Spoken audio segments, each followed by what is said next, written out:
और आइए अब बात करते हैं बड़ी खबर की। ममता बनर्जी ने नामांकन दाखिल कर दिया है नंदीग्राम से। सीधे रुक करेंगे मेरे सहयोगी धीरेन्द्र पुंडीर इस समय मेरे साथ में जुड़े हैं। धीरेन्द्र जी, जिस तरह से परिस्थितियां बदल तो रही थी, लगातार अलग अलग तस्वीरें नजर आती हैं, नामांकन दाखिल कर दिया है, कहा जा सकता है कांटे की टक्कर नजर आएगी।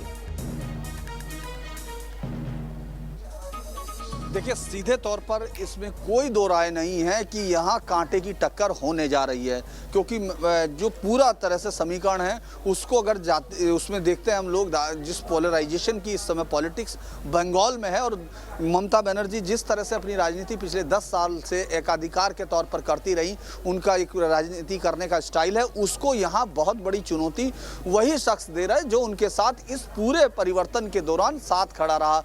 या 2007 के आंदोलन की, खासतौर से नंदीग्राम की, क्यों ये सीट इसलिए भी अहम है क्योंकि देश का हर शख्स इस सीट के बारे में पहले से जानता है, सिर्फ इस चुनाव से नहीं। वहां उस पूरी रणनीति को तैयार करने में शुभेंदु उनके साथ थे, यानी रात दिन का एक पूरा परिचय, रणनीतियां बनाने का, किस तरह से अपने विरोधियों को बिल्कुल साइडलाइन करना है। 34 साल के शासन को हटाना नैना बहुत आसान काम नहीं था, लेकिन उसके लिए जो यहां से शुरू हुआ एक मूवमेंट, उसने पूरे बंगाल में एक पटकथा लिख दी, और उसके अच्छे लेखक शुभेंदु थे। अब आमने सामने जब एक दूसरे के खड़े हैं तो आप उसमें ये जान लीजिए कि दोनों में से कोई भी कम नहीं है।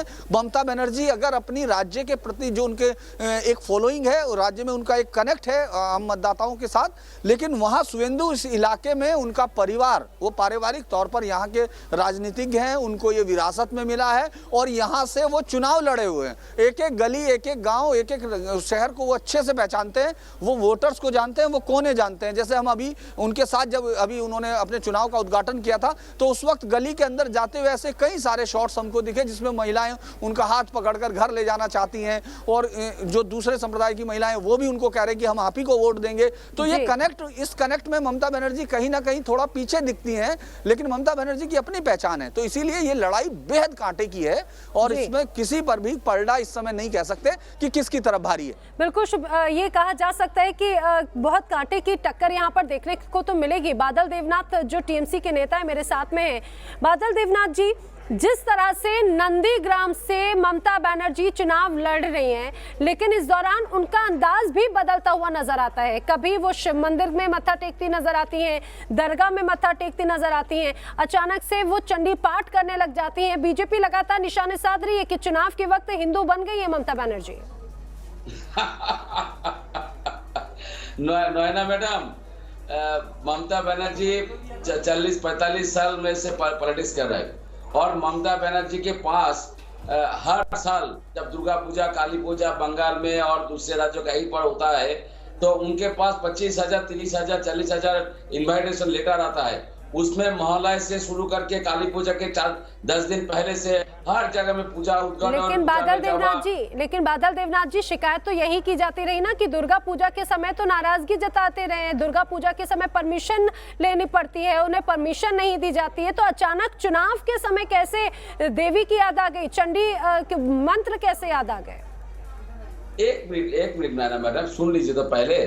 तो मैं क्यों कर रहा हूँ, आपका सवाल का जवाब, सारे सवाल का जवाब मैं दे दूंगा आपको।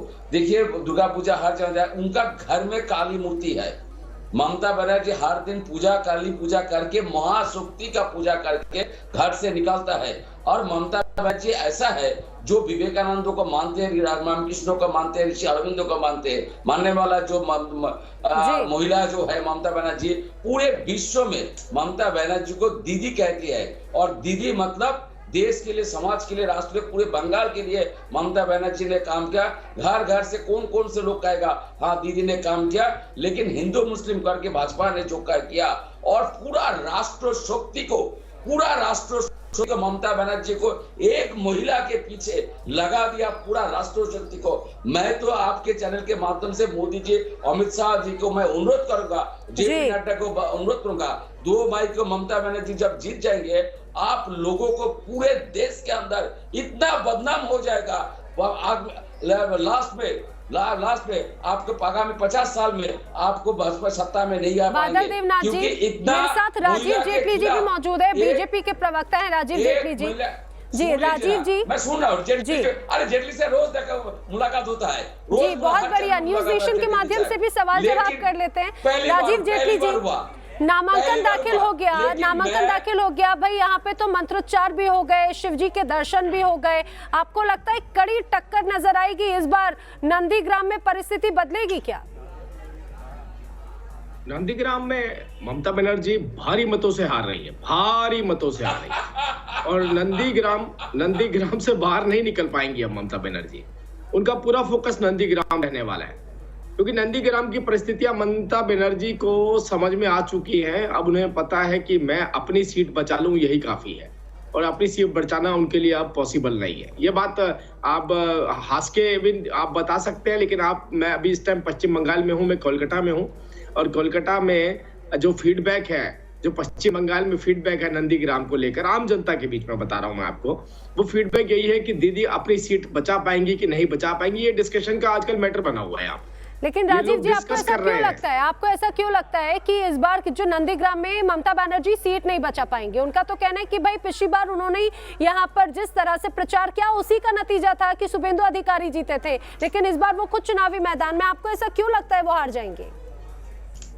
देखिए, ममता दीदी थोड़े वक्त के लिए एक नाटक कर रही हैं। आपने देखा होगा नॉमिनेशन से पहले जिस तरीके से उन्होंने अपने आप को हिंदू बताने की कोशिश की, ये अपने आप में दर्शाता है कि आपने जिस तरीके की राजनीति करी, तुष्टीकरण की, जो धर्म आधारित राजनीति करी, जो इस्लामीकरण को बढ़ावा दिया, अब आपको उसका खामियाजा नंदीग्राम में भुगतना पड़ रहा है जी। तो जब पहली बार दीदी को शायद ये याद आया कि यहाँ पर और भी वोटर रहते हैं, दूसरे वोटर भी रहते हैं, 70% ऐसे वोटर हैं जिनकी तरफ ध्यान भी नहीं दिया गया, देखा भी नहीं गया।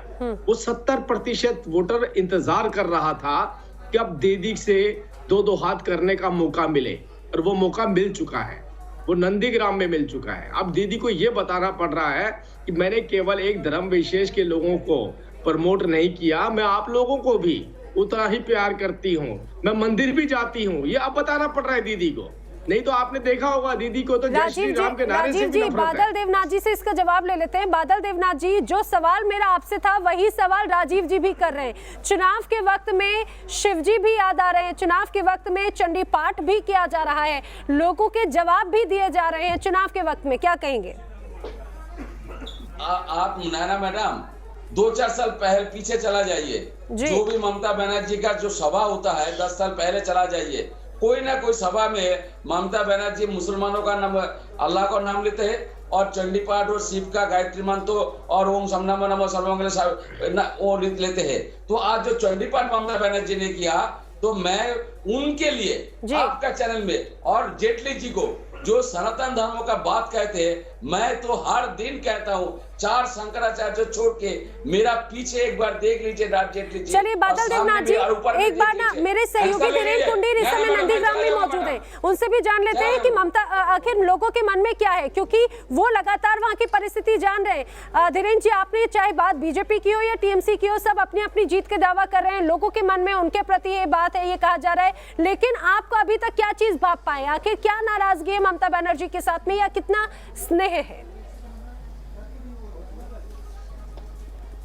देखिए, एक साफ तौर पर ये चीज़ ज़रूर है कि ममता दीदी के साथ ये चस्पा हुआ है आरोप कि वो एक ख़ास तरीके से जो है वो दुर्गा पूजा, सरस्वती पूजा या उन तमाम चीज़ों को उस तरह नहीं होने दिया जिस तरह की यहाँ का बहुसंख्यक समाज चाहता था। इस बात को बीजेपी लगातार पिच कर रही है, और वो चीज़ यहाँ के, अगर आप जो लोग हैं बीजेपी को जो वोट देने की बात कर रहे हैं, वो खुलकर ये बात बोल रहे हैं, और वो साफ तौर पर ये कह रहे हैं कि अब जय श्री राम के नारे को जिस तरह से उनको बोलने से रोका गया, यहाँ तक कि उन पर हमले हुए, उन सब की चीज़ों का दीदी को अब जवाब देना होगा। और आज आपने देखा किस तरह से जब शुभेंदु अपनी सभा में, मतलब जब अपना कार्यालय खोल रहे थे, उस वक्त उन्होंने बाकायदा फोन से कल के चंडी पाठ को सुनाया।